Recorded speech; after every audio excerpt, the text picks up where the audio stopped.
Thank you everyone for coming here tonight. This is the last part 2 of Invasive Strike Force Surveyor training. This is the data collection webinar. My name is Brent Boscarino. I'm the Invasive Species Citizen Science Program Coordinator with the New York, New Jersey Trail Conference and Lower Hudson PRISM. Just wanted to thank everybody. You are almost there. This is the final part of your training, and then you'll be ready to get out there and do the fun stuff, right? Get out there on the trails and start identifying plants. So up until this point, what you hopefully everyone on the call has done already. If not, I can send a recorded version of part 1 and the orientation video associated with this. But hopefully everyone on the call today has already taken the Invasive Strike Force Species ID webinar and workshop. So in that and in the orientation video, we kind of did an introduction to our ISF survey program, what the Lower Hudson PRISM is, what the Trail Conference does, and why it's such an awesome organization to work for and be a part of.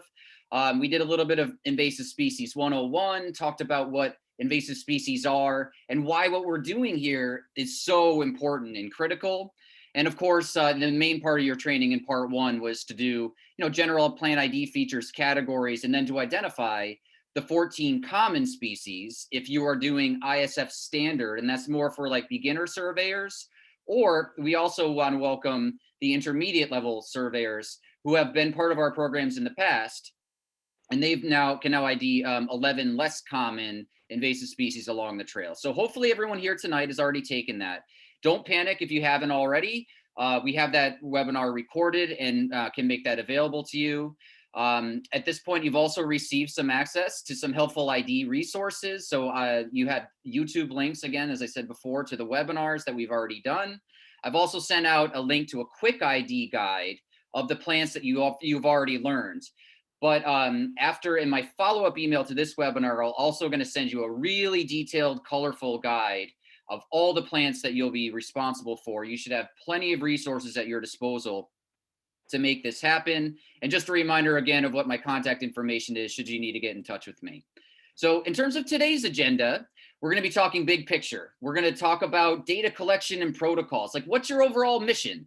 You now know how to ID these plants, right? But like, what's the next step? How are you going to record what you're seeing? What does a data sheet look like? How do I actually pin my points so I know where you guys were and where you saw these plants, right? What data do you need to collect? And then again, just a reminder of where the data goes. I'm also going to do an introduction to Avenza Maps. So if you were not able to download that prior to the webinar, it's okay. You don't need to do that to like participate in this webinar, but it is the primary mode of recording our points and GPS locations in the field. So I'll show you how to do that tonight. You can make a decision as to whether you're going to use Avenza Maps, or you could borrow one of our GPS handheld devices, but we are encouraging most of our volunteers to use Avenza. So you can judge for yourself as to whether you think you're going to be able to do that this year. And then we'll get into helpful tips, next steps, what to pack, how to prepare for field work, and then how to get return the data to us. So just a reminder to everyone, we are going to be up to about 50 people. So just remember to stay muted to avoid some background noise as I talk. And I think there should be plenty of time to answer questions at the very end. All right. So here we go. The big picture of what you guys are going to be up for and going to be doing. So this is what your assignment might look like, an assignment coming to you over email. So let's just say that you're going to be surveying in Harriman State Park. You're going to be in a park that's convenient to you. You're going to fill out a survey location preference sheets. I'm going to send you like a little survey on that to see where do you want to actually survey and see if we can match it up with your needs. So say you went in Harriman, you're going to get a map from me that looks like this. So this is one of the Trail Conference maps. It shows you like some cool, like, some starred viewpoints and stuff. It'll also show you in a highlight as to what your trail section might be. So this surveyor, their trail survey name is called Harriman 91. We have names for our trail segments, and it'll show you on this map that's coming to you as to where your trail section is, the adjoining trail names, how to get there, that sort of thing. So you'll see it in a yellow highlight, and it's going to come to you in a map form, and I'll show you how to load that into your phone. And then the next step for you is to actually get out there in the field on your highlighted trail section and start pinning points like, I was here at this date and time, and this is the plants that I saw. So I'm going to walk you through how to go about that process. So each of these little pinpoints that you see here represent a spot along the trail where you're going to stop and look for invasive species. So this surveyor who walked Harriman 91 was walking along this trail section, and they dropped a pin to say, I was here, I looked for invasive species in this location. Then they walked a little distance and dropped a pin and said, I look for invasive species in this location of the trail. So that's just like the big picture of how all of this works. So that's what each of those little pinpoints represented. It's a communication from you to me that, hey, Brent, I was here and I looked in this spot. So what do those actually pinpoints mean? Well, at each of those pinpoint locations, it just means that you're looking for invasive species. And so I did this little graphic for you. This is a little like clip art hiker. So let's just say you get your assignment and now you're at the trailhead and ready to begin. So, and again, I'm going to go through all the details of this. I'm just giving you a big picture overview. So once you're on your trail segment and you're like, all right, I'm ready to start surveying for invasive species, you're going to walk into that trail that you were assigned. In fact, you're going to walk in 50 feet into that trail segment. And then once you're in that 50-foot location, you're going to drop a pin to say, Brent, I was here at this location. I'm 50 feet into my trail. And then you're going to look in all directions around you. You see how there's a 50-foot radius circle around you? So you're going to be like walking around and looking all around you, 50 feet all around you. And you're going to be looking for those plants that you were trained on. So you'll be looking for, say, like multiflora rose. Do I see it in any direction of me, 50 feet in any direction? And then you're going to record that data at that point. And then once you've done and you've gone through all that, say you're doing the ISF survey standard, you're like, oh, I found all of the invasive species. I wrote it down on my data sheet. Now I'm ready to go on to the next point. Well, now you're going to walk another 50 feet to get to the end of that circle, and then another 50 feet to get into the center of your second circle. So this is how you're essentially going to be walking along your trail and looking for invasive species as you go. And we'll go through all the details of this later.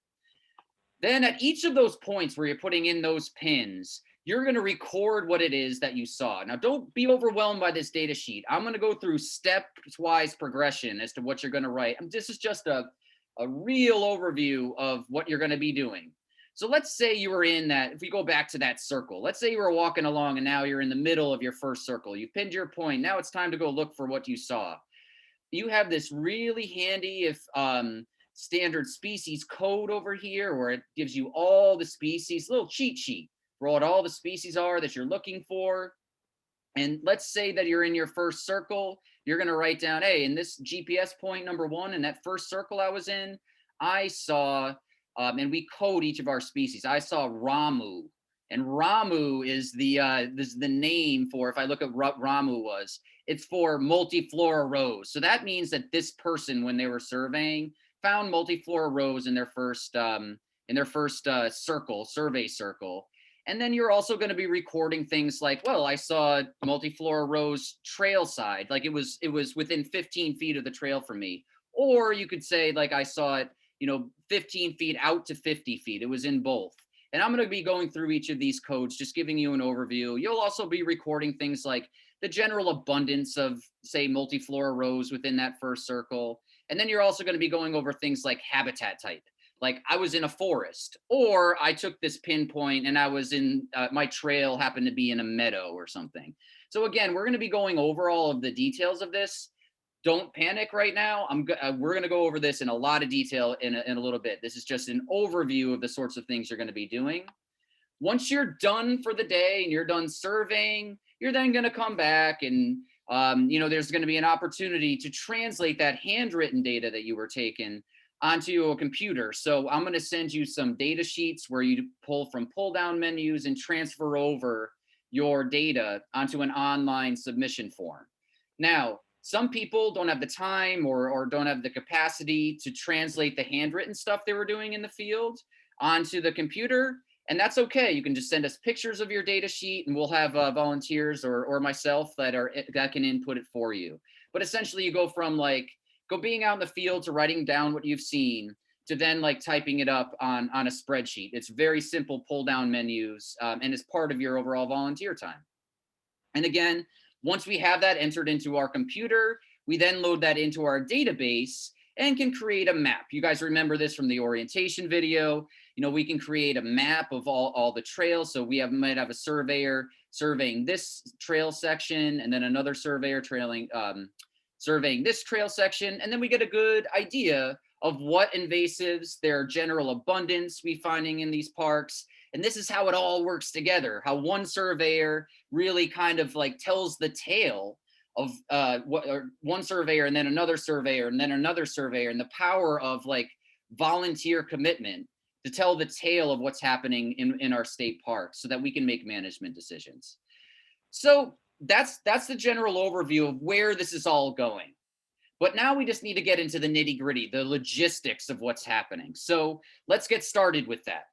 The first thing that you guys are going to get from me is, first of all, you're going to fill out like a survey that says, hey, Brent, I'm really interested in surveying in Harriman State Park. Hey, Brent, I'm really interested in surveying in Northern Green. And I'm going to do the best I can to match you up with an assignment that you want, but also one that needs to be surveyed, hasn't been surveyed in a little while. So what you're then going to get from me is a trail assignment. And as I said before, our trail assignments are going to come to you in the form of a map. And this is just some examples of what that map might look like. So this surveyor received a trail assignment at Pyramid Mountain.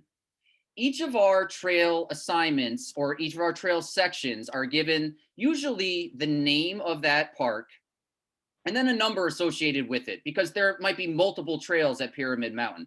This happens to be Pyramid Mountain 3 or Pyramid 3. That's how it's coded. And as you can see, this map is going to come in, and this is like a really straightforward example of a trail assignment. You can see where the parking is, the roads that are coming in. I'm going to give you like directions as to how to get to this parking lot. And you can see this highlighted trail section is right next to the parking lot. This surveyor is just going to be hiking along this trail, dropping pins, recording invasive species all along this highlighted segment until they get to the end of their trail segment and they are ready to turn in their data. Now, it also might be that you receive a trail assignment that isn't right next to a parking lot. So in that survey request form that I'm going to be sending to you, I'm going to be asking you, hey, are you okay with hiking in about a mile or so to get to your trail assignment? So in this case, in Northern Green, this person's assignment is Northern 2. You can see that they're going to park at the new Weiss Center, which is in Northern Green. And then they're going to hike along the G, which means for a green trail. They're going to hike along that. But their survey assignment doesn't actually start for, I don't know, like maybe like a little distance till they get to that highlighted segment. And then they're going to like drop pins and record invasive species along that highlighted trail. And then they have to double back and then do this part. Sometimes these trail assignments don't come in straight lines. It's not just like, oh, I'm going to survey along like here and then come back.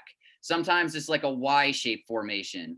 And your GPS locator or your Avenza Maps app is going to tell you exactly where you are. You can't get lost, which is the beauty of all this. So sometimes it's a nice, easy assignment. You get like go to a parking lot, then you kind of hike along it in a straight line. Sometimes it'll have different kinds of shapes to it. And then sometimes our maps don't actually have like a background, like topography associated with it. And I'm going to show you an example of that today. So here's a survey segment called AT, standing for Appalachian Trail .1, Appalachian Trail, Dutchess County 1. Sometimes we have a partial map associated with it. And all we really have are the roadways to get there. There will be the name of this road. So Long Hill Road Trailhead, Hortontown Road. There's another trailhead there.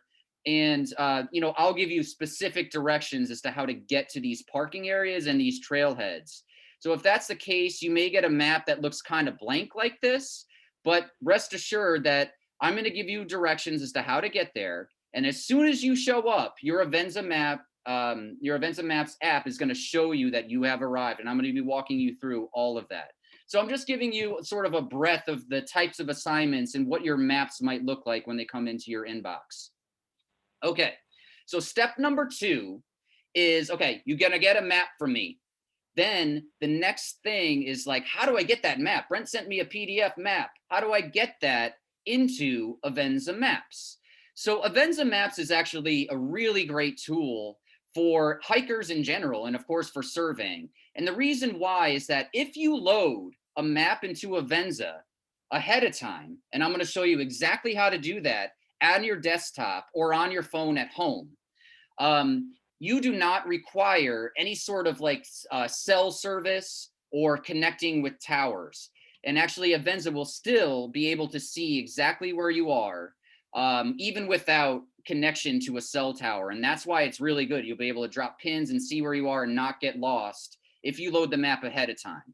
And the way that that works is when you're on your trail and you are physically on the map I send you. So remember, you're going to be like, I'm going to send you a map. You're going to get that loaded into your phone. And then when you arrive at your location, it's like magic happens. And all of a sudden, you're going to appear as a blue dot. And you're going to see yourself as a blue dot, sort of like moving around on the trail. It's very cool. You'll be staring at your phone. You'll be like, oh my God, that's me. I'm a blue dot. And you'll be walking along and the blue dot's going to move with you. It's kind of like if you've ever used like Google Maps, you've seen like the car moves with you as you're going along your location. And Avenza Maps is essentially the same thing, except on a hiking trail. It's pretty awesome. So I'm going to show you how to load that up, and just you're going to be the blue dot and know exactly where you are along your trail section. So the first thing I'm going to do for you guys is to show you how to load Avenza map, the map that I'm going to send you. You're going to get an email from me. I'm going to show you exactly what that email is going to look like and how to get it into the Avenza Maps app. Okay, so here we go.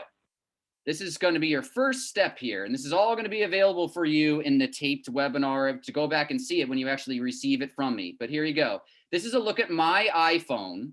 So I'm using an iPhone, and I will also go over Android instructions to see how that's going to translate for you guys, okay? So we'll do the best we can to walk you through it and these steps of loading the map I'm going to send you, what the email is going to look like from me, and how to load it into Avenza Maps. In this section of the workshop, I'm going to show you what your trail assignment email is going to look like, and then teach you how to get that map that's going to be attached to this email into the Avenza Maps app. So I would recommend opening up this email on the phone that you're going to be using during your survey. It makes it a little bit easier to get it into the Avenza Maps app if you do it from your phone. So as you can see on my own screen here, just click on the mail icon, and the email that's going to come to. Okay, so this, hopefully you saw it there. You see where my mail icon is? I would just open up the assignment from me on your mailing address that you're going to use with me on your phone. It's the easiest way to get it into your phone onto Avenza Map. My own screen here, just click on the mail icon, and the email that's going to come to you is either going to be from Invasives, or it's going to come from Brent Boscarino or boscarino@nynjtc.org. It'll have the title of Trail Assignment and Instruction.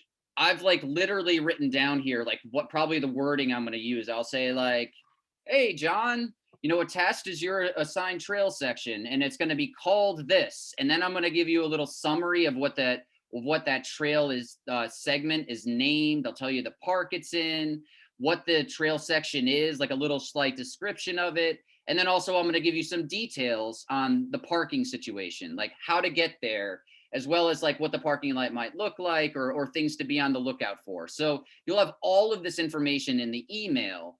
And then I'm going to give you like some step-by-step instructions as to how to load it into Avenza Maps and all that kind of stuff. And it'll give you a little bit of a description as to what your trail section is. In this case, I assigned for this workshop AT.1, which stands for Appalachian Trail, Dutchess County 1, for the one that I sent to myself. But yours might be titled after the park that you're in, and then whatever section of the trail it is. I'll provide a description of the park that you're sent to, also what the trail section is. Maybe it runs between two roads. In this case, you can see that my trail section runs between Long Hill Road and Hortontown Road, and it's a portion of the AT. I'll also give a little bit of information, if I have it, on where to park. Some of the maps that you're going to get actually show the parking right on the map. If not, I'll try to sends a message or just some instructions as to where to park. In this case, in my own assignments, that there's a small parking lot on Long Hill Road, which is a dirt road where the AT intersects with it. I'll also provide some summary instructions of what I'm showing you here in this part of the tutorial as to how to get the map PDF into Avenza Maps app, so you'll have that readily available for you when you receive. So this recording is obviously, I did this, it's the same procedure as last year. So it's going to say your assignment is going to say ISF 2021, not 2020, just to be perfectly clear about that. This email, and I'm also going to attach some data sheets for collection, as well as instructions and reminders for. So these Word documents that you're going to see here, that's just instructions. So I'm doing this instructional webinar, and then I'm going to send you like written instructions, basically going over everything I'm going over in this webinar right now. So you have so many tools at your disposal. If you have questions, you've got me, you've got this webinar, you've got written instructions. So hopefully you'll be able to walk through this. I even have a PDF version of each of the screenshots of how to load this and how Avenza works. How to use Avenza. So this will all be included in your trail assignment email. But for right now, what I want to show you is how to get this map of your trail section into the Avenza map. So it's going to see right here, it says ISF 2020. Your assignment is going to say ISF 2021 and then the name of that assignment. It'll say that right on it. As you can see, I've attached 4 things. Some of them are Word documents, and those are your instruction sheets. I also have a map on the bottom left here for using Avenza. That's a PDF, but it's really the one that's going to be start with ISF 2020. That is your trail assignment, and it'll show you a map. So the first thing you've got to do is once you're in your email, you're going to hit this tap to download button. I'm hitting the one with 2.6 megabytes because that is my trail section one. And you'll see that it downloads, and then it'll give you a little bit of a.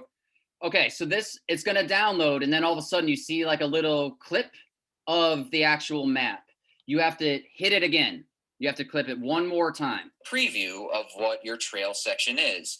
Now, already in this tutorial or training workshop, I've shown you what your trail map sections will look like. Mine happens to be, sent as a connection, this yellow trail that connects 2 different roads, which is Long Hill and Hortontown. Again, some of yours might just be like directly on a topographical map, but you're looking for the yellow highlight. That's the main key. Now, once this is downloaded, you are then going to click on it again, and you'll see now it kind of takes you to the actual document. And see in the bottom left hand. Okay. It may be hard. The YouTube thing may be blocking it. I don't know if you can see my cursor here, but at the bottom left, there is a square. There's going to be a square with a little arrow pointing up. That's the button you got to hit. All right. And it's going to be a little bit different in Android. I think that the upload button is going to be in the top right, but that's the button you got to hit. And part of my screen, there's a little upload button once I click on it. Well, I'm going to click on that upload button. I believe now I am using an iPhone, but there is an upload button that I think is in the top right in Androids if you use that. Mine happens to be on the bottom left. And then it'll take you to different options here. So I've now clicked on that upload function, and now. Okay, and all I'm doing with my thumb here is I'm just scrolling my thumb across. So this is just an automatic pop-up when you hit the upload button. So it's essentially asking you, what do you want to open it up with? And then you're going to be opening it up with Avenza. I'm going to scroll over, and in iPhones, it's going to be copy to Avenza Maps. So remember that Avenza Maps has the little pin point on the top with like a red pinhead on it. And again, that is what I'm going to end up clicking on. If you're using an Android, I believe it says the choice is open with Avenza Maps. For iPhone, I'll show you that in a second. I have a screenshot of that. Users, it's going to say copy to Avenza Maps. So basically, you're going to hit that upload button and then scroll to the option of what to open with or copy to, and then you're going to click the Avenza Maps option. So I'm going to click that. You can see it in the center of my screen here. And you can see that it automatically now loads it went right to my Avenza Maps app. And now I've got it uploaded into Avenza Map. I can then see and make sure that it is uploaded.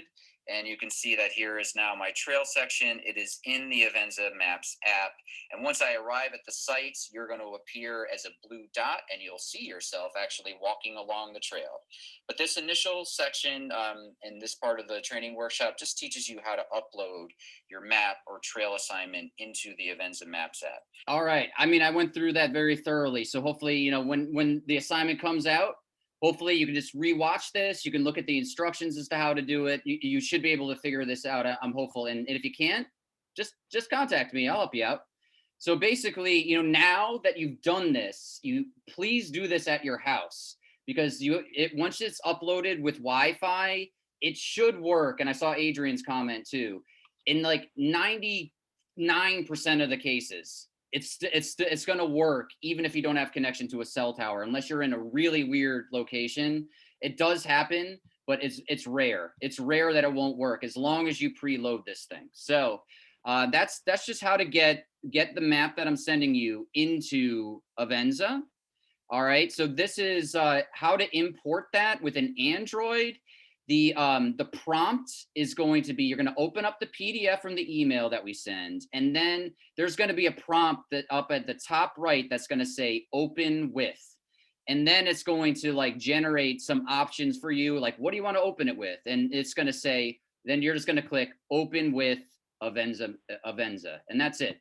So it's essentially the same process as with an iPhone. It's just slightly different pull downs, and you should be able to figure that out. And again, you'll have this PDF with that instruction there.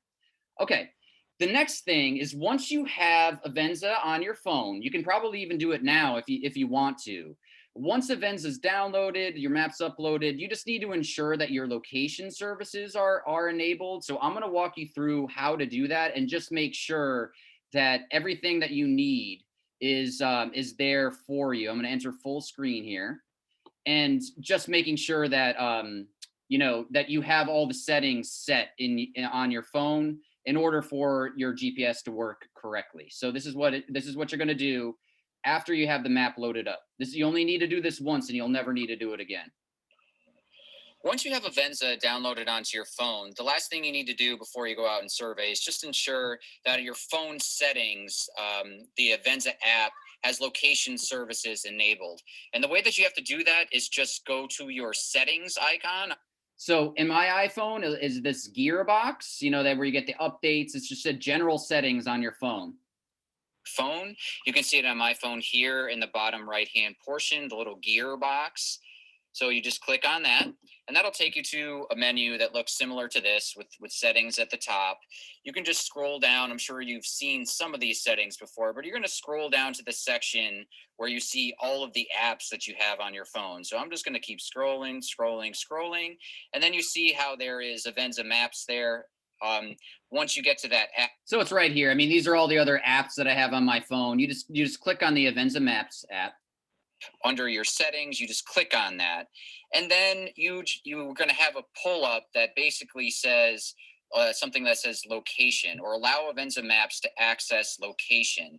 And you see that mine is set to while using. That's what you want to do. So if I saw that, it might say never, it might say ask next time, or while using the app. And just make sure that you have clicked while using the app, and then you are all set from here on out, essentially, to use Avenza, and it can pin your points for you. So it's that simple. So that's just saying like that you want to turn on your GPS locations while you're using the app. Okay, so that's all there is to that. Now again, for those of you who don't feel comfortable using these apps, there is an option to borrow a GPS unit from us. Now we have like really limited numbers of these, and it's you know, I'll have to mail them out to you in the mail. And it does require that you provide us with like a credit card, like a deposit, because you know these are expensive devices. So there's a limited number for rental. And when I send out the survey location request form for you to be like, hey Brent, this is where I want to survey, I'll also ask you if you need a GPS handheld device. And if you do, we will send that to you. But we are encouraging everyone, if you can, to try to use Avenza as opposed to the GPS units, just because we don't have very many of them to give out. All right, so now we're going to get to the point where we're figuring out where you're going. You've got your trail assignment from me. You've loaded it into Avenza. You're like, I'm ready to go. Let's do this. So now you're going to look to follow the blue dot to make sure that you are where you're supposed to be. You follow the instructions, how to get to the parking lot or wherever you need to go. And now it's like, okay, now I need to go out there and get it done. Okay. So I'm going to just show a video of me out in the field arriving at my parking spot, like where I need to be to get you to the next step and then to begin to start pinning points. And then now we'll move on to how to actually use the app while you're on the trail to pin your points and collect invasives data. All right, we've arrived here at our trail section. You can see behind me there's a clear trailhead here with a nice marker for the AT. So I know that I'm generally in the right direction. You can see that I have parked in a parking lot. And behind these cars over here, there's also another trailhead behind these cars. So it's possible that that's the direction to go. Or it's also possible that this trailhead that I'm next to is my trail section as well. So the next step is just to make sure that, first of all, you're in the right place, and then also that you're going in the right direction or taking the right trailhead. So the next thing we need to do is open up our Avenza Map apps, look for where... It's impossible to get that right. It's Avenza Maps app. It's like a tongue twister for me. I'll do that a couple of times in these videos. So I guess what I'm saying is, like, at this point, you've only used like my written directions, like this is how to get to the parking lot, or you've used like Google Maps. So now the question is, like, how do I get to the actual trail? How do I know I'm in the right place? Where that little blue circle is, and then make sure that we're walking in the right direction and on the trail that we were assigned to. So let's take a look at Avenza Maps, and then we'll take the next steps from there. All right, so now it's time to determine, am I going the right way? So I just want to show you what I am seeing here. So here's the beginning of my trail section. You can see that the cars are in the background there. Remember, I had two options. Do I go on the trail like on one side of the parking lot or the other? I have to figure out if I'm going north or south or what have you, right? And I believe that I'm heading north, but just to make absolutely certain, I can see that the trail is going this way. It's clearly marked as white, and I know that it is a white blaze trail as the AT. So the next thing I got to do is get to my Avenza Maps app. So remember that it is a red pinhead. And once I click on that, I am then going to get into that map that we had uploaded before, and I showed you how to do. And you can see, look, I'm a blue dot on that map, and I can see that I've got to head north at this AT.1, or this trail section that I've been assigned. It's going to head north. The parking lot I can see is right there on Long Hill Road, and that I need to head north. So let's just make sure that I'm going in the right direction. So I'm going to follow that trail right now, and I'm going to head towards it, and the blue dot should essentially be following. Just so everyone's on the same page, I'm literally, like, this video of me right now is I'm screen sharing as I'm out in the field, and I'm like walking. So you'll hear me physically walking, like I'm walking with my phone. And so just imagine yourself holding your phone walking, and then what you're going to see on your screen if you have the Avenza Map app in front of you.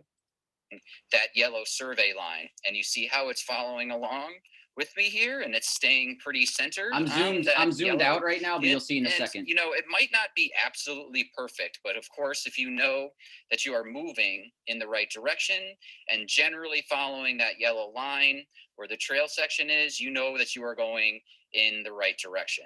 Okay, so you saw that blue dot moved a little bit. If I zoomed in closer, you would see that I definitely moved.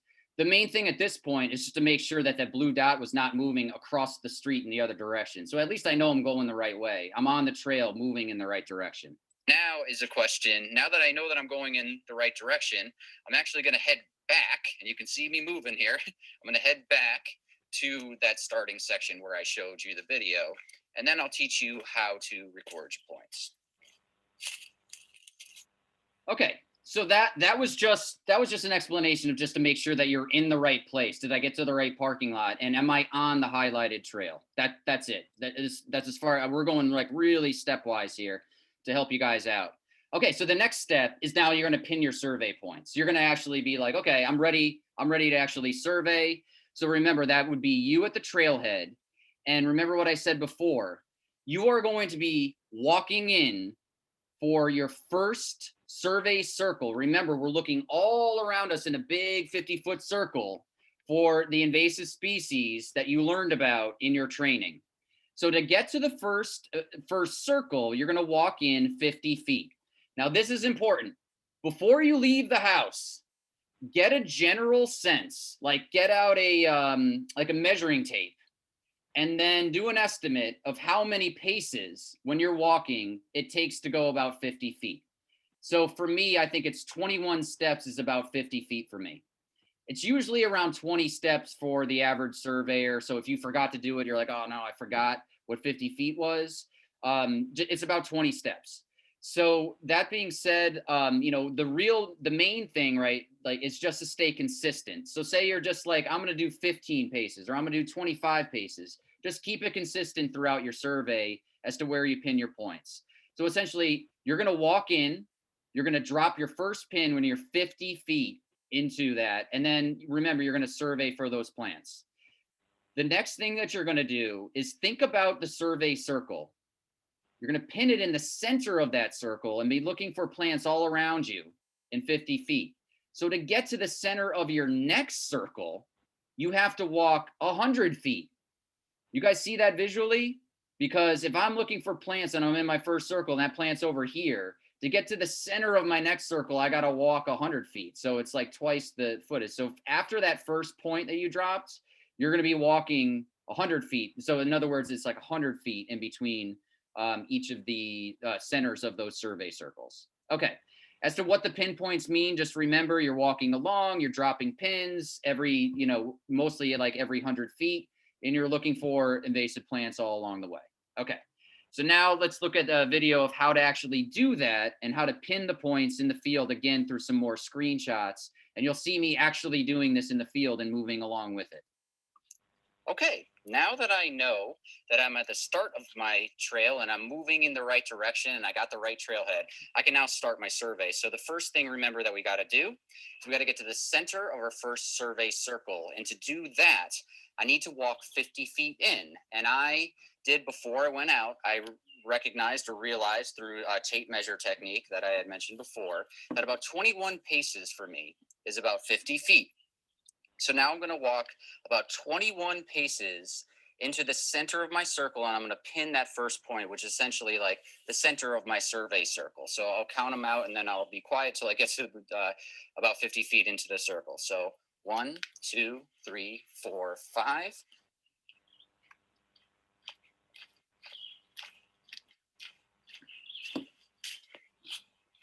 21. Okay. And you can see if I zoomed in, I did actually make some progress along that line. And I usually have to wait about 3 seconds, 3 to 5 seconds before that little blue dot catches up to where I actually. I don't know if you saw that, but you see how the blue dot was just a little bit delayed? That's because it like takes the GPS like a couple of seconds to catch up to the fact that I moved. So before you pin a point, like walk to your center of your circle, wait like 5-10 seconds, then pin it.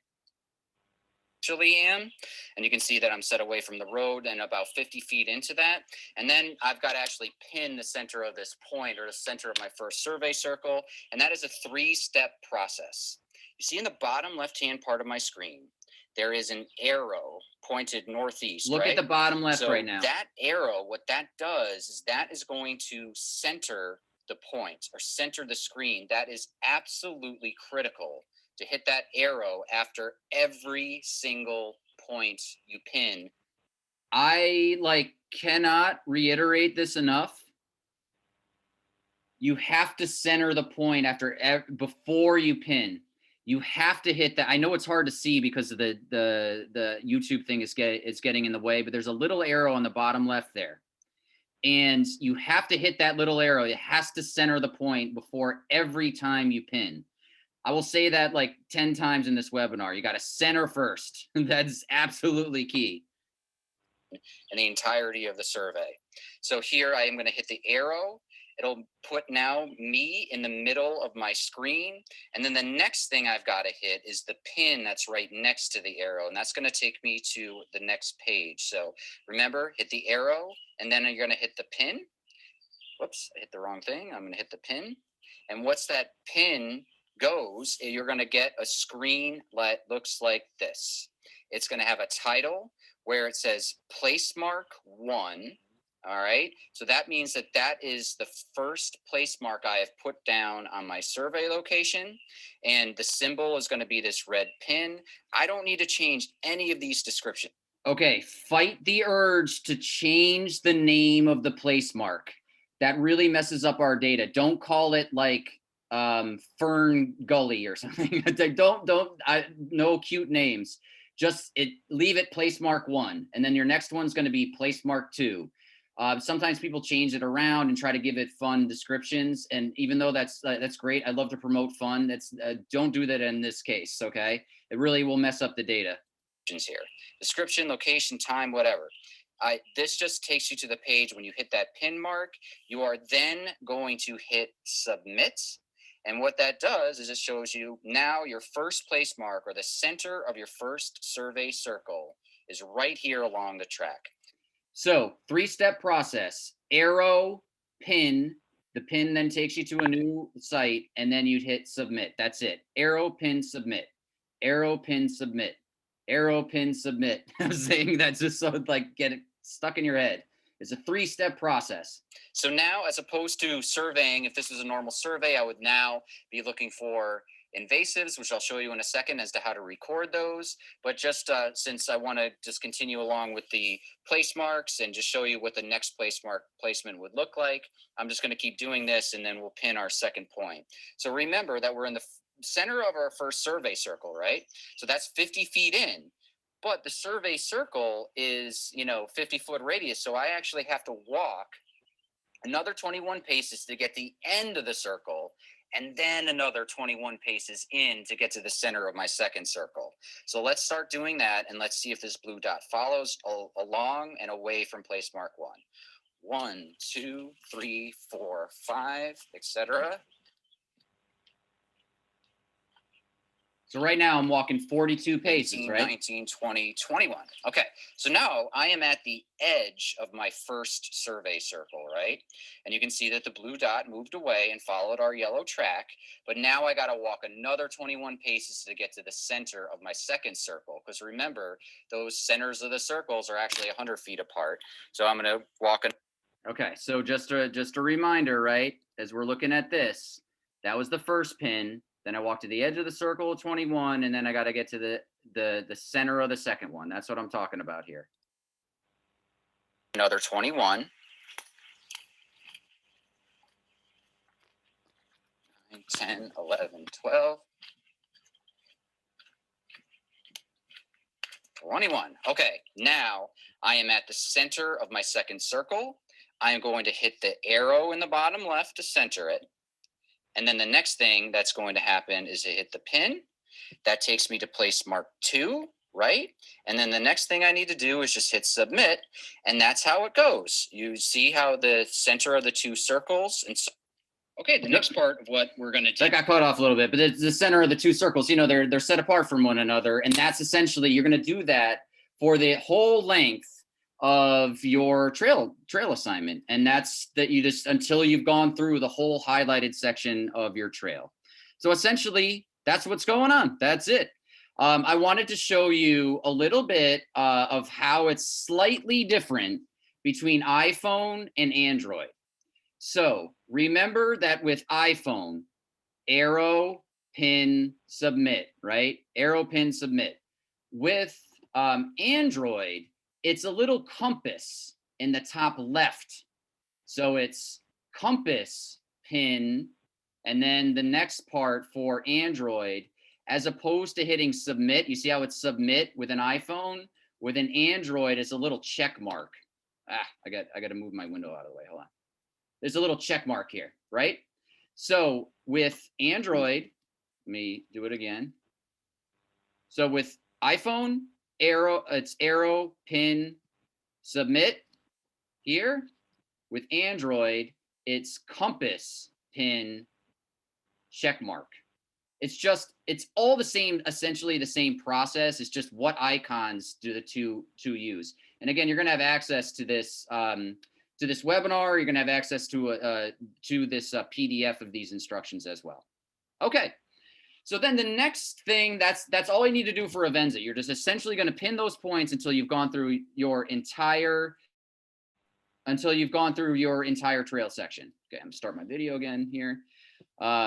Let's see. So the next thing you're going to do is step 6, collect your invasive species data. So the main items that you're going to collect, you're going to get a data sheet from me. It's going to have a couple of different columns that we're going to go over in detail here. GPS point number, and remember that's just going to be like 1, 2, 3, and it's just like how many pins there are, how many circles you're surveying. You're going to say what species you found within that circle. You'll be talking about the distance from trail side that species was that you saw, the general abundance of it. Was it few, many, like extensive of whatever that species was in the general habitat, as well as some notes. Okay. Again, going over this overview slide, you're going to walk in, you're going to get into the center of your circle, and then you're going to be looking for, if you're doing the standard survey, those 14 invasive plants all within that circle. So the first thing that you're going to do is your first column represents your GPS point.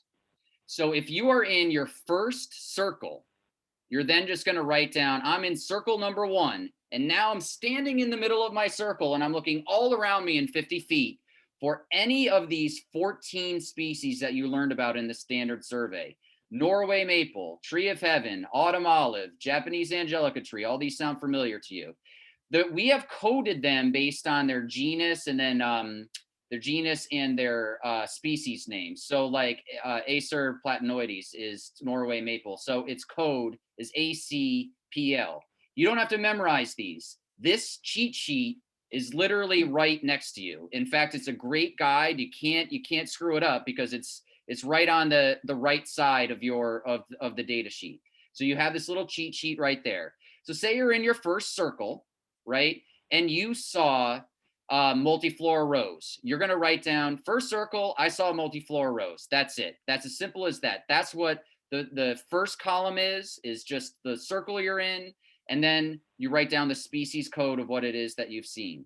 There's a couple of different strategies I tell people to use. So some people like to go through, okay, I'm in my first circle and go through the list in order. Do I see any Norway maple? No, I'll move on to the next one. Do I see any tree of heaven? No, I'll move on to the next one. Do I see any autumn olive? Yes. And then I'll write that down. Okay. Other people just like to be in the center of their circle and then just write down the first thing that they see. Like, oh, I saw it. That's Japanese barberry. I'll just put that one down first. It depends. You'll get the rhythm. You'll get the hang of it. You'll start to figure out like what works for you. Do you want to just go through a methodical order of everything you're seeing and just go through, do I see Norway maple? Do I see tree of heaven, etc.? Or do I just say like what I see? Do I start writing down what I see? So those are the first two columns. The first one just tells you what the GPS point is, what survey circle you're in. The second one is just the species code. What species did I see there? If you're in a circle, so for example, this surveyor, when they got to their 5th survey circle or 5th pinpoint, they didn't see any invasive species at all. None of these 14 were there in that survey circle. So they just write a zero, you just write a 0 down in that case. You just write a 0 down. There was in the fifth pinpoint, I found no invasive species there. Just write a 0. Okay. The third column, the third code that you're going to have to be mindful of is called distance. So now I've said, okay, in survey circle number 1, I found Ramu, which was multiflora rose. Now I need to say, was that multiflora rose? You can see the code that you're going to get on your data sheet. Did I find it trail side? Or did I, like, in other words, did I see multiflora rose within the first 15 feet of the trail? Or did I see it between that like 15 feet and that 50 feet? Remember, you're looking at a circle that's like 50 feet in radius. So, and if you found it in both, you're going to code it as TD. So let's say, for example, I found multiflora rose and it was right next to me on the trail. But then when I looked like past 15 feet or so, I also saw it in the distance. Yeah, I saw multiflora rose there. I would code that as In survey circle number 1, I found multiflora rows, and it was both TD, both. I found it both trail side and in the distance. In this case, they only found it trail side. Okay, so that's essentially what that column is for. Did you find a trail side? Was it only distant? You didn't find a trail side, but you saw it far off in the distance within that 50 feet, or did you find it in both? The fourth column is for abundance. And all abundance is an estimate of how much of that species is found at that location within that survey circle. So let's break that down as to what that actually means. So one single estimate for that species, regardless of if it's trail side or distant or to the left or right of the trail. Because remember, you're looking at the right of the trail and the left of the trail. You're looking 50 feet in every direction from you. So the question is, what is the code? How do I code that? I think it's some, many, few, or extensive. And we'll go over what that means. This is your little cheat sheet that you're going to have on your data sheet. And this is how I would break it down. Okay. I would code something as few if there's just one or two of them. If you're talking about a shrub like multiflora rose, if I just saw like just one or two bushes within that 50-foot circle, I would code it as few. If I was talking about something like garlic mustard, that's small and it's an herb, if it's just a really like a kind of a small patch of it, like maybe the size of my desk or something, I would call that few, right? But it's not really like found throughout. One rule of thumb that I like, that I think is just easy across the board, is think of that whole circle. If you're finding that one species, whether it's multiflora rose, garlic mustard, whatever, and you're finding that, like, say it's garlic mustard, that the garlic mustard takes up about less than 5% of that circle, call it few. If you find that that garlic mustard takes up less, that is between 5 and 25% of the survey circle, call it some. If you find that that garlic mustard, for example, is between 25 and 50% of the area, so let's just say it is covered on the left side of the trail, but there's very little of it on the right, then you can call that many. Now, extensive is really reserved to the fact that, like, there's a lot of individuals and it covers more than half of the total area of what you're looking at. So you're standing in the middle of your circle, you're looking around you, and all you see is, say, like, multiflora rose as far as the eye could see, or it's barberry as far as the eye could see. That is extensive. And we're just the code for that is an X. It's not an E for extensive. So X is, you know, again, for extensive. All right. So that's how I would do it. I like to use the general rule of thumb of just doing the area. It's because you can kind of apply it to shrubs and herbs and trees all at the same time. Like, what percent of that circle is taken up by that one species? Okay, let's look at a few examples. So let's just say we're in our survey circle and we're looking for Japanese barberry. And I just find this one sort of growth of it. Or I find, you know, like, say, if I just find this one little example of Japanese barberry within that circle, I would call that few. But here, you notice how there's like, oh, there's a bush there, there's a bush there, there's a bush there. I would call that some, maybe verging on many, but this is like some or many. And just the main thing, guys, is to be consistent about it. So if you term this as some, you know, you have a couple of bushes and it's taking up, you know, again, between 25% of the total area of what you're looking at, I would code that as some. You can also see that that looks like a Japanese stilt grass there, but remember, you're coding at one species at a time. I would code this. If I'm looking at something like this, I would code that as many, because that's bordering on, like, so say that, hopefully you can see my arrow here. That's taking up between like 25 to 50% of what I'm looking at trail side here. I would say that's about many Japanese barberry. Now, if you look at something like this, that is barberry all over the place. And you're going to see certain situations like this where barberry is clearly taking up over 50% of that area. I would call that extensive. Let's take a look at Japanese stilt grass. The stilt grass is an herb. If it's just like a little bit, sometimes you're going to see this stuff like just trail side in one little small location. I'd call that few. or sometimes it would be like out in the distance, but there's just a small little patch. I'd call that few. This would be something bordering on some or many. You can see that there's a lot of leaf litter here, but it's certainly not few. I mean, that's a decent amount of stilt grass. I would call that between some and many that in front of you. Now this is in like Tukey. I don't know if you've ever been to Tukey Park, but this is like really extensive. Almost all stilt grass there. Okay. So that's basically how I would start coding that. I'm seeing some things come through with chat. Yeah. Yes. Okay. Lori Joe, you were asking about submit. For you guys, it's the check mark if you've got an Android. So maybe that's what it is that you were looking at. In terms of Kelly and Gisela, yeah, it's like the percent of that total area, that 50-foot radius circle, what percent of that whole area is made up of that one species?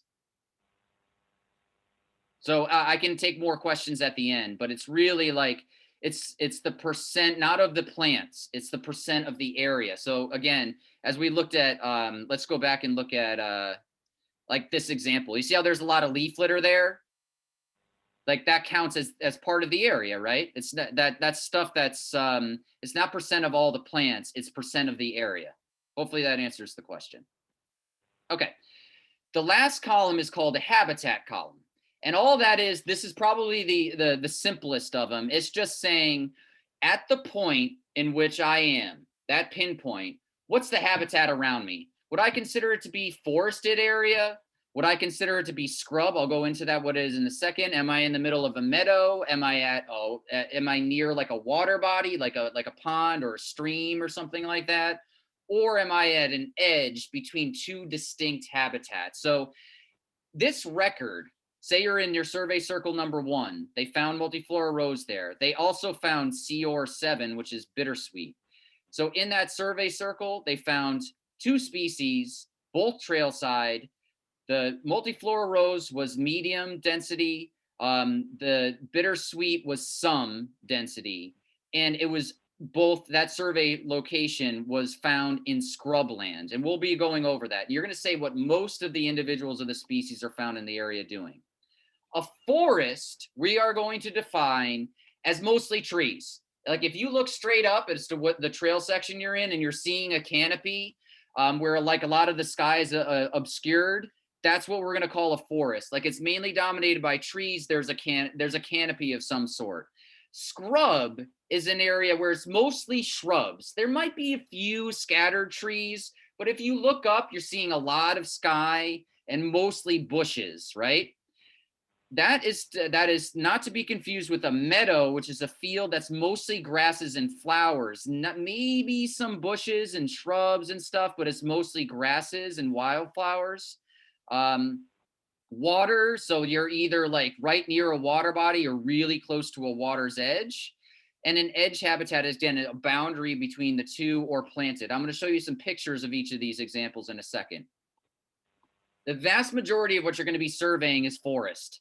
You're walking along a trail, you got a trail assignment within a trail section, within a forested area. You've got mostly trees. You're looking up, there's a clear canopy.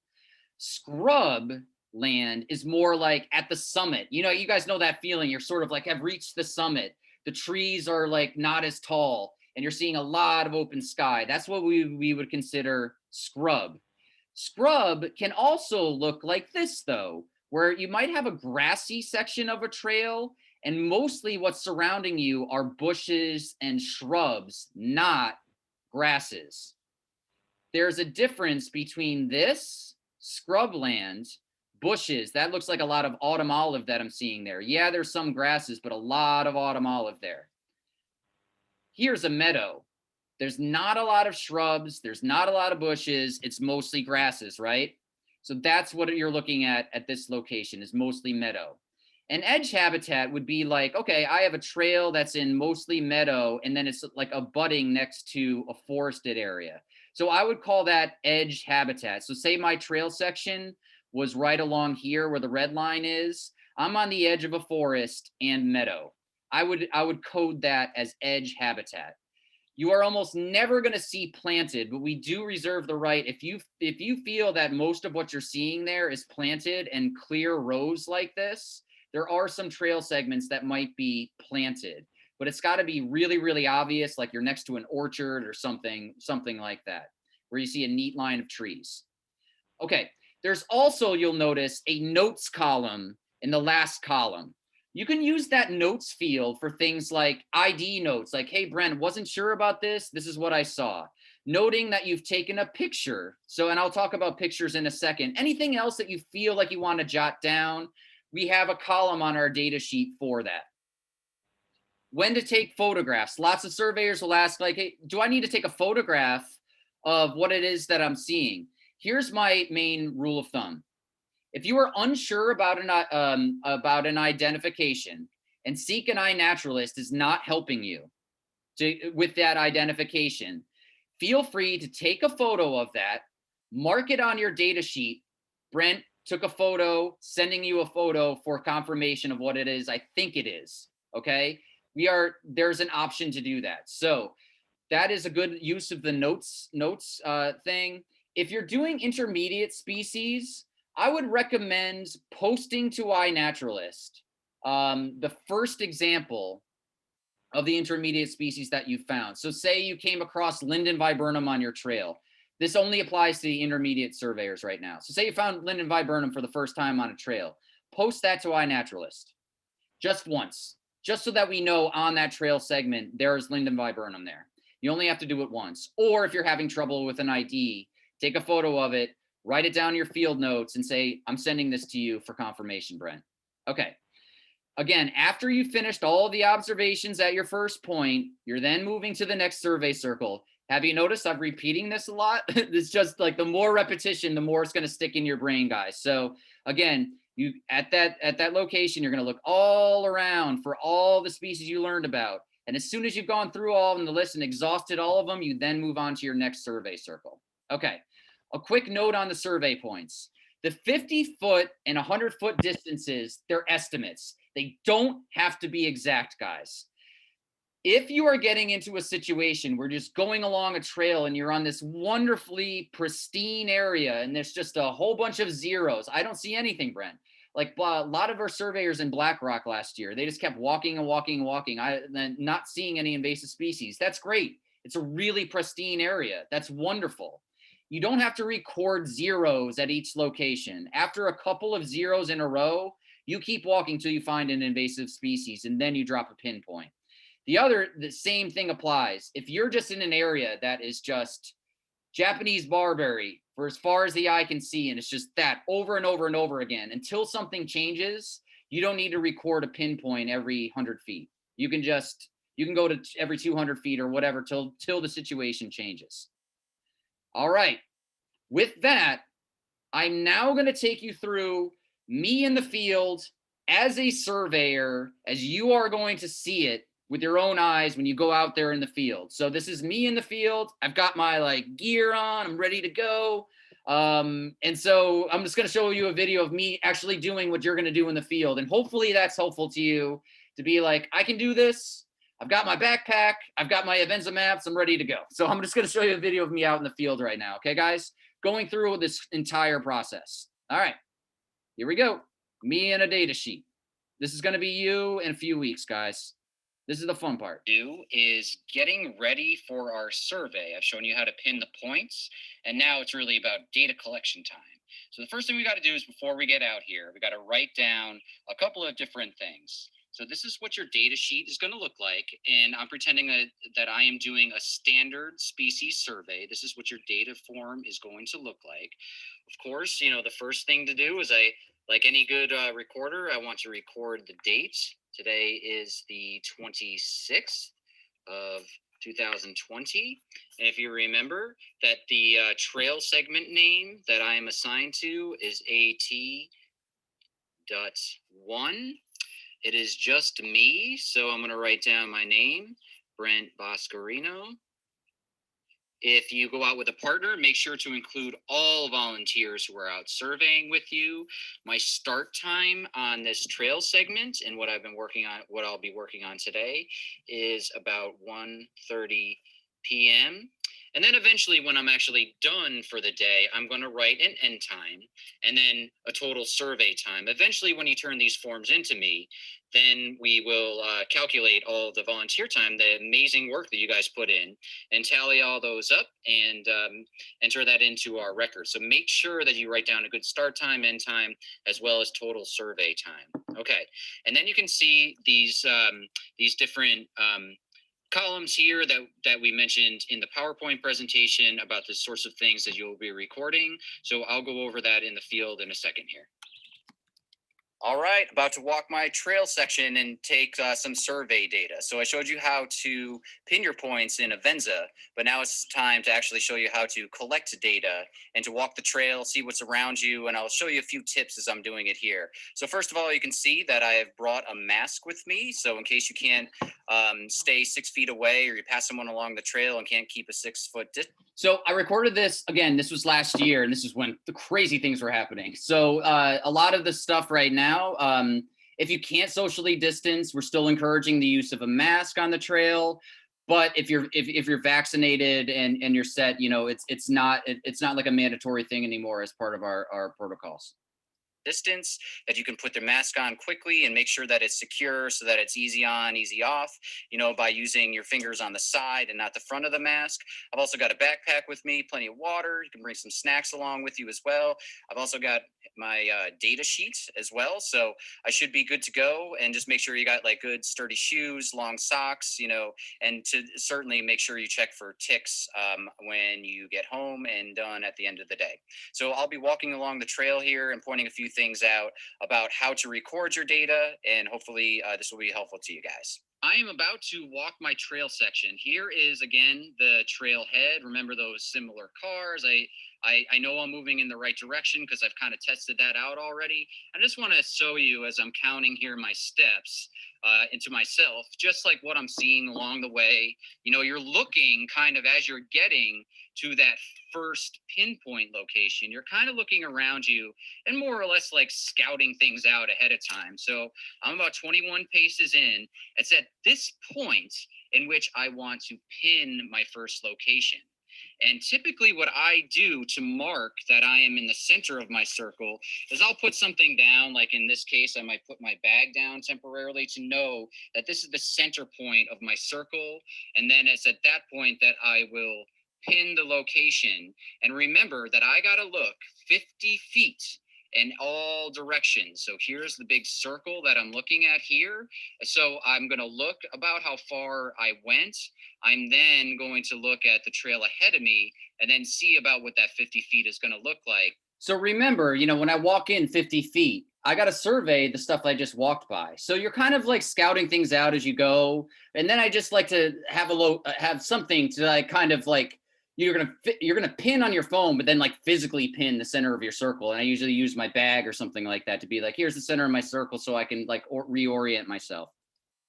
And then it's the opportunity to start recording invasive species. And remember that I also need to think about what I'm seeing trail side as well as in the distance. So I want to look 50 feet in every direction, and trail side is really like between like under 15 feet away from the trail. If I see something within that distance, I need to record it on my data sheet. So again, there's the beginning of the trail, there's 50 feet. I've got to look 50 feet ahead of me to know the end of my circle. And again, this is an approximation, but you'll get the hang of it after a while. And then I got to look 50 feet in this direction for anything. And of course, you know, I got to peek around trees and stuff when I'm actually doing the survey. But this just gives you a sense. And I would just say use some sort of marker. It could be your bag, could be something else you have with you, just so you know where the center of your circle is. So at this point, I would pin my location again, and now I can start surveying. All right, I'm going to give you guys a bit of a test here. I noticed at the beginning of the trailhead some invasive species, and that's not uncommon, right? Where there's cars, lots of disturbance, that you'll see invasive species. So at the beginning of this trailhead, I don't know if you can see my scanner, but see if you guys recognize anything. All right, this is like your first test, guys. Let's see what you're seeing in the view. Your first test, if I zoom in on things, and I'll point them out in a second here, but again, at the beginning of the trailhead is actually a good place to be looking. This is the left side of my trailhead, and I'm just going to do this as an example of how to record your data. So again, I'm looking for, what am I seeing trail side in my survey circle? You can look at, you got to look at ground cover, right, and see what I'm seeing on the ground. Here's the right of my trail. This is all more like trail side or within 15 feet, right? And you can see that there's a couple, like lots of ground cover here, and understory forest plants here.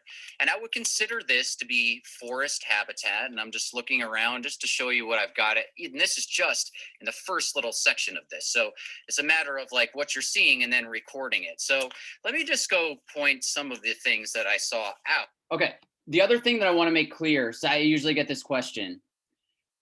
Never, ever do you have to go bushwhacking.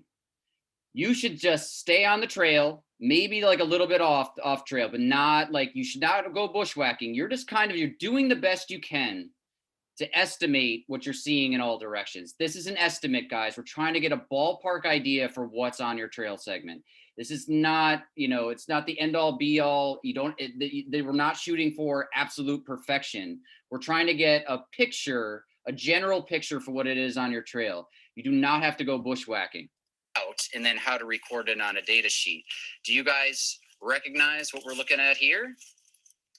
Look at that, right? And remember those little rabbit ears? You guys remember what that is? Even if you don't remember what it is, or those little quirky structures, you do have your field guide on you. And I'm just going to show you another thing you can do, right? You can actually use Seek to help out. So remember, Seek has the green leaf icon. So once I hit that, I hit the view button on the bottom here, and it might actually help you out, right? Look, winged euonymus. Do you guys remember that? Remember winged euonymus? That's another name for burning bush.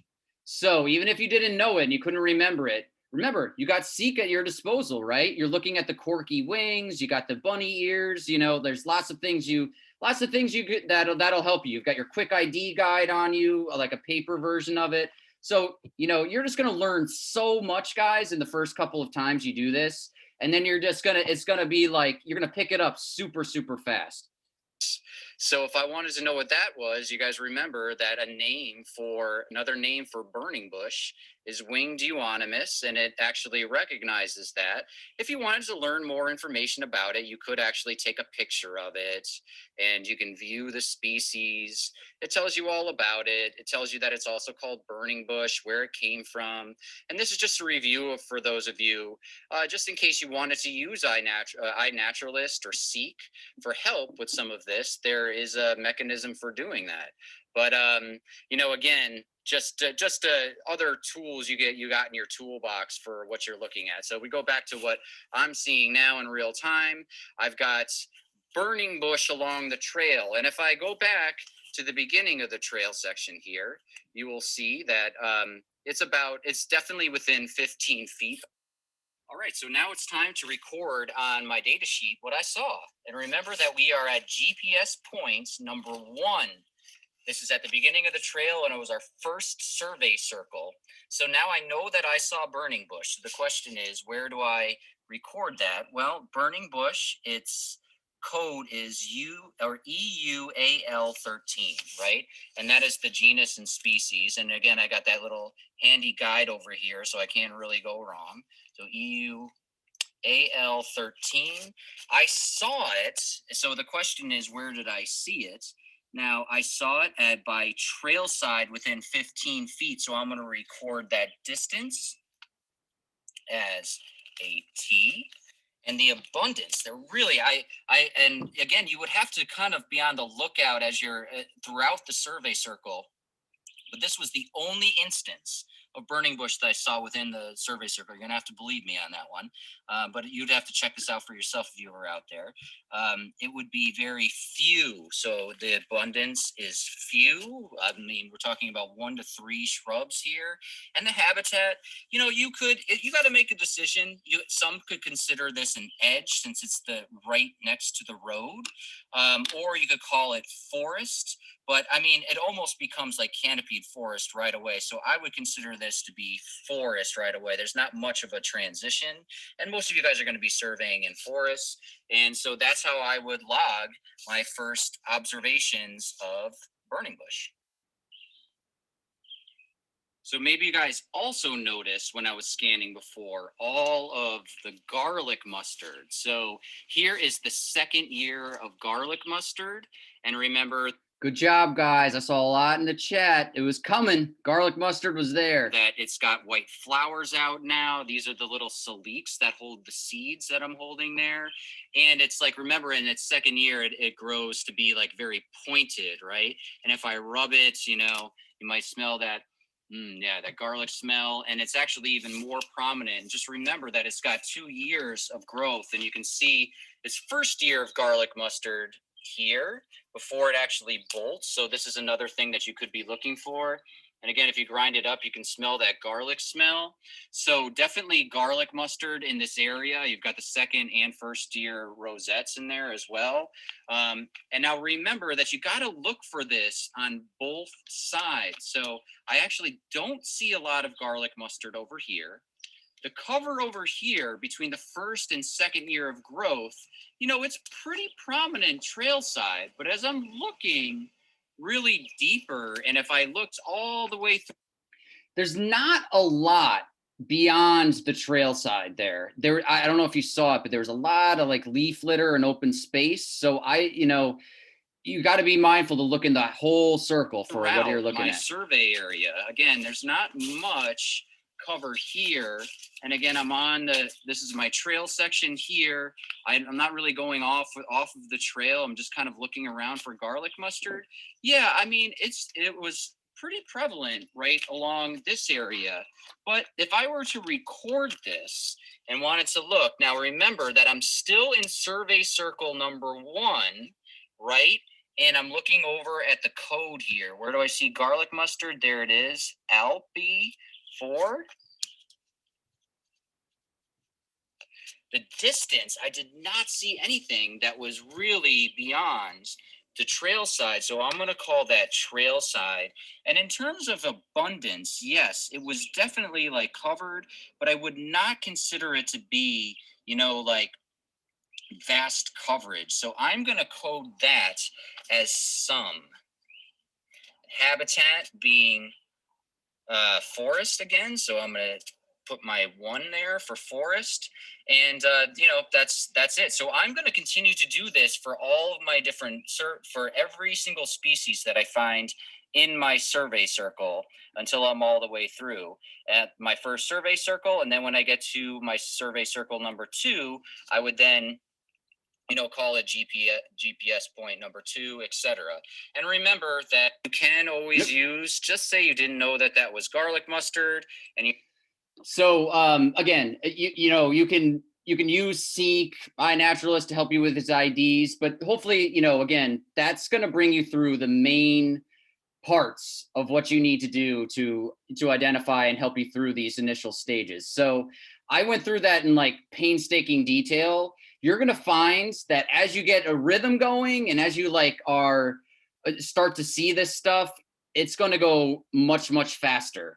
Those first 5 to 10 survey circles are going to take you a while. Then all of a sudden you're going to get the hang of it. You'll start to see, oftentimes what happens, you start to see the same species over and over and over again because you're in the same general area, right?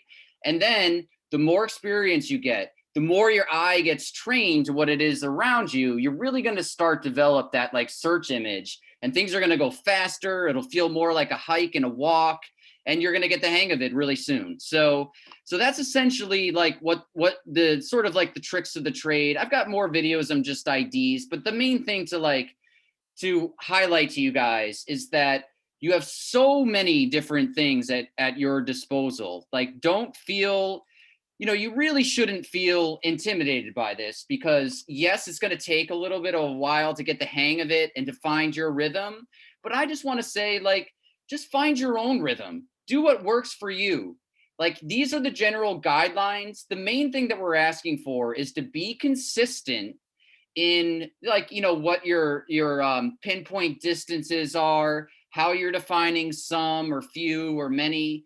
Remember that we're just trying to get a general sense for what's in that area. And any sort of information that you can provide to us is super, super helpful, guys. And just really grateful. I can't express that enough. Really grateful and thankful for you guys taking on this challenge to become surveyors and to help protect our natural areas. Some final notes. Beware of ticks. You know, a lot of people like to prefer to wear long pants, long sleeves, and certainly if you don't, or even if you do, please do a tick check when you get home. That's the best way to identify them. Do occasional tick checks while you're out there. Avoid bushwhacking, you know, if you can. Stay to the trail. There's no need to like go search up close. Like, you know, do the best you can to ID and then just move on. You know, of course, like simple like safety rules. Beware of moving vehicles in parking lots, especially if you're holding your phone. You're like, what am I doing? Just be mindful of your environment. Beware of private property. Sometimes trails go alongside someone else's property, so please try to like be respectful of that. I can't reiterate enough. If you're going to be touching leaves and holding them up for ID, just don't touch anything with 3 leaves on it or it's hairy. Okay. Leaves of 3, let it be. Don't be a dope and touch the hairy rope. You got to don't touch that stuff or you're going to be regretting it. Okay. Packing right. I've gone over this in the video, multiple copies of data sheets. You're going to find that you're going to take it. Sometimes these areas are so invaded, guys. You're going to need multiple data sheets. So I recommend taking at least 5 or 6. Experienced surveyors that are on this, they may even say more. Bring lots of data sheets with you. Take a clipboard with you. Bring pencils. If you're bringing a GPS unit, definitely come with a full charged phone. If you're using Avenza, GPS unit should be fully charged, new batteries in it. And as Adrian, one of our surveyors had mentioned before, bring a trail map if that helps you feel comfortable. Who knows? Like Avenza and the GPS locators are going to work 99% of the time. But in case it clunks out on you, you lose your phone, you drop your phone, whatever, you know, it's good. It's good sense to bring a trail map with you so you know how to get back to where you belong. Sometimes, you know, I talked about an intermediate species in particular that bringing little clippers might help you with some IDs. You know, bring along a camera if you're into photographs. Like you should be out there enjoying yourselves, guys. Like you have all summer and the fall to complete this survey assignment. Enjoy your walk.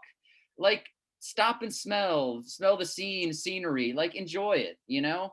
If you're in binoculars and birds, like, you know, have fun out there. Bring what you want to feel comfortable out there. You know, I'm going to give you hard copy plant guides that I'm going to send over on email that you can print out for yourself. And then just like make sure that you're well hydrated, snacks, sunscreen, bug repellent, that kind of stuff. You know, again, social distancing rules are changing, you know, by the day here. If you feel comfortable wearing a mask and you're feel obviously, you know, everyone should do what they feel comfortable with. If you're vaccinated, you know, you can bring along a mask, but, you know, just observe like social distance rules and the rules of the park that you're in. And finally, to end your survey, when you stop recording that data, either you finished your trail or ended for the day, please note the time and record your hours. So you remember you wrote down the start time. Please remember to write down your end time and then the total survey time for that day. Let's say you got through like a quarter mile of your trail in that one day. That's not a big deal. You can go out a week later. You can go out tomorrow. You can go out 2 weeks later, a month later, whatever. Just start a new data sheet on that new day, start your start time and end time. And at the very end, you're going to add it all up for your total volunteer hours. Once you've fully completed your trail section, you're going to send us an email to let us know. We're then going to send you instructions on how to return the Avenza file with all of your pins in it, as well as how to return your data sheets. I am not going to do that in this webinar right now. You guys, that was a lot of information for you guys. Don't worry about the next steps of returning your data. That's down the road. I'm going to help you through it. Do not worry about that right now. Just know that at some point when you're done with your trail section, you're going to send the Avenza file back to me. I'll give explicit instructions on that as well as return the data sheets. Eventually, you're going to type up the handwritten notes. So if you feel like you might misplace the field data sheets, you can take a picture of it or whatever to get a digital record of it. Eventually, you or someone else is going to type it into a computer so we have it and can put it into our database.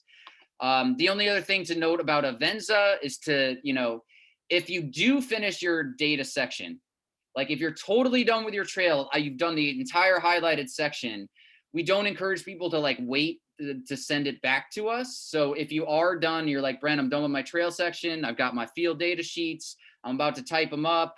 I'm going to send you the Avenza file. I'll explain all of those instructions later. So just don't try to hang on to it too long, because there are ways that you can lose those maps. And, just it's not good to have these things linger. If you're done, you're done. Like send it in, So for next steps, you've completed the data collection on your assigned trail. You've typed up and submitted.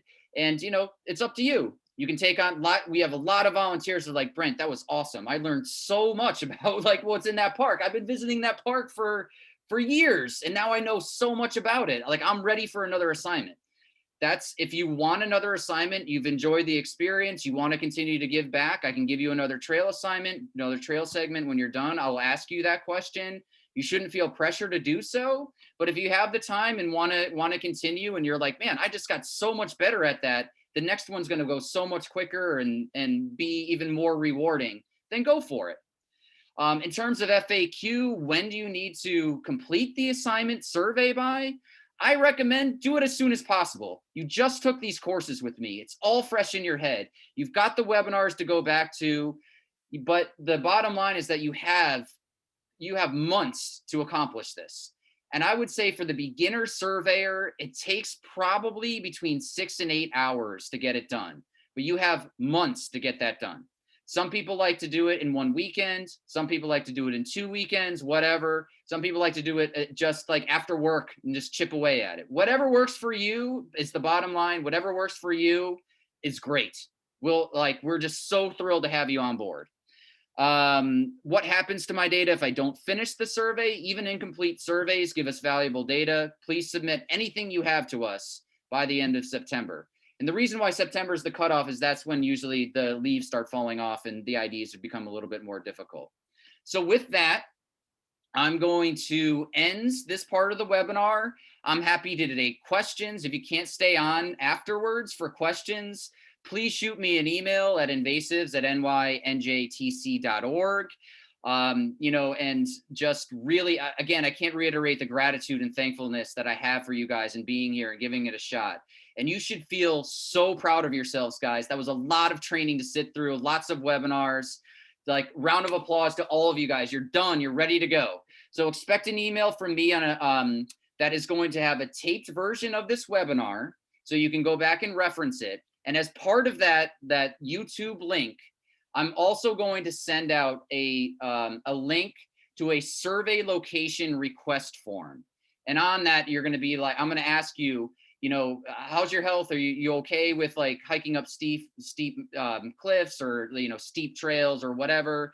Lots of different questions. What park would you like to survey in? Here are some options for you. So that's what's along the pipeline. Expect something from me either tonight or tomorrow. If not, then definitely by Saturday.